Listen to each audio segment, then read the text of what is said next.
Well, I'm Tiffany Ellison. I'm the Democrat Director at the Clay County Board of Elections, and we're doing our public logic and accuracy testing this morning.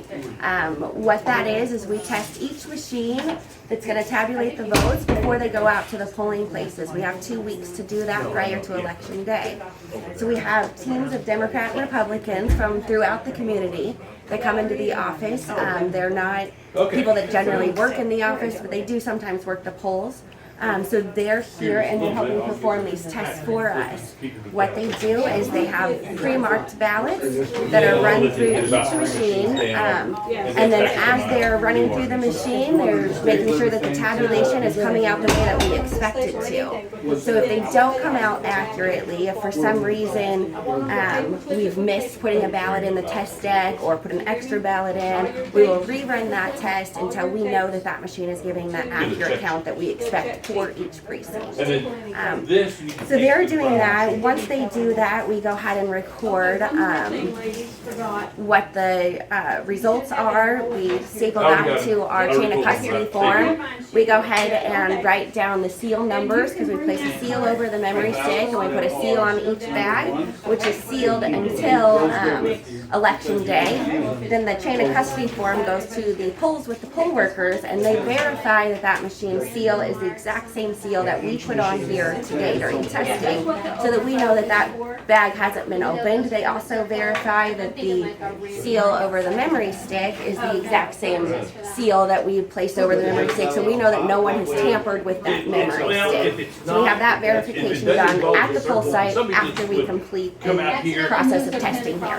Okay. So Tiffany, what happens if there's an issue during testing? If a machine's not counting right, what's the troubleshooting process? How do we fix that to ensure accuracy before the machines go to the polling locations? Sure, we look at all of the ballots that we've given them in the test deck and make sure that we've given them the correct ballots for the correct precinct, because human error happens and when we're hand pooling those ballots, sometimes we set it with the wrong machine, so that's one way to catch errors. We look to make sure that all the ballots were included in the test deck and that one wasn't missed. We make sure that the overvoted ballots are included, the undervoted ballots are included, because we also test to make sure that the machine is recognizing overvotes and undervotes as well.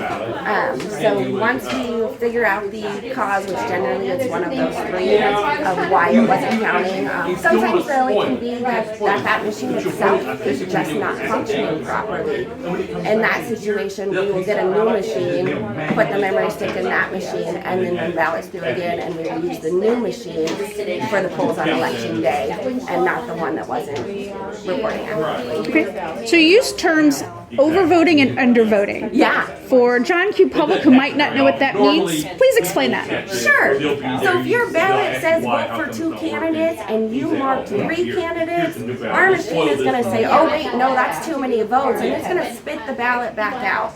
That gives the voter a chance to then decide, did I mean to vote for too many people on that race? Do I want to spoil that ballot and get a new ballot? Or do I want to go ahead and send that through how it is?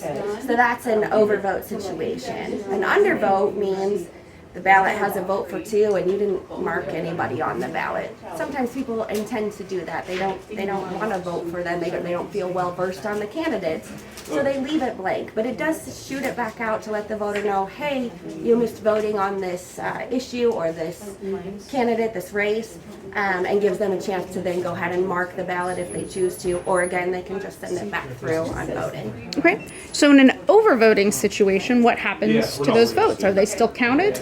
No. So if you overvote a race, then that complete race is not counted at all. It's just a no vote. Same as if you were undervoted and not voted at all, because there's no way to determine what the intention was, right? There's no way to assign those votes, and we definitely can't assign them to more than you're allowed to vote on. Okay. So once you're at a polling location and the machines are in operation, what does that process look like once the machines get there and they get started up to start accepting ballots for the day? And then what is the process when those polls close and those machines need to come back here for those votes to be counted?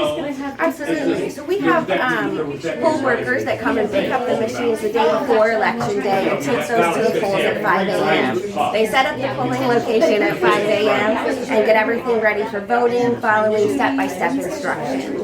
Once they have that set up and the machine is turned on and set for voting, then at 6 a.m. when the polls open, it will start accepting ballots. At the end of the day, after all voters have gone through the line, after all voters that are in line at 7 o'clock and have the opportunity to vote, then the polls are closed.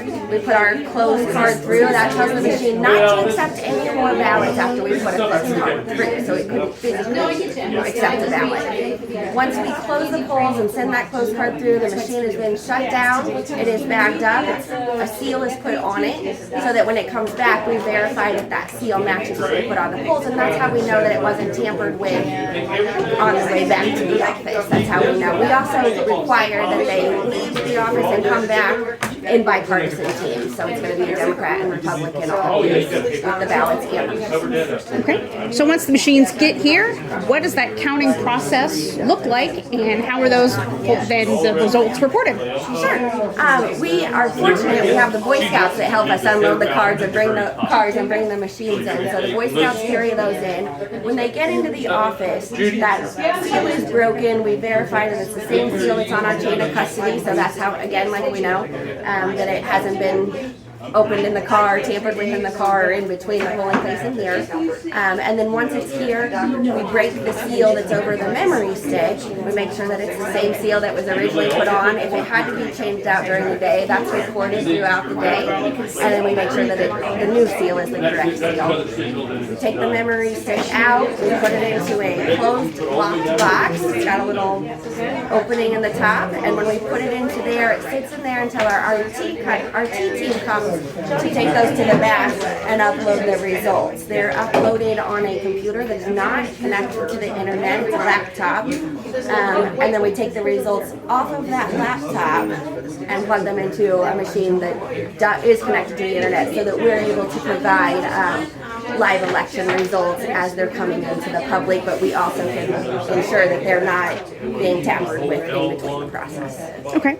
So what if a candidate has concerns about the results or wants to appeal the numbers? What does that process look like if someone thinks a vote is inaccurate? Absolutely. If a candidate is concerned that the vote is inaccurate, then the candidate would then need to petition the court and ask the court for either a recount or a new election, depending on what they could prove is inaccurate, right? The court would have to determine if that's inaccurate or not, if it's an irregularity or not. If they determine that it is, those ballots that we have sealed at that point can be opened, and then we can do a recount as long as it's ordered. Okay.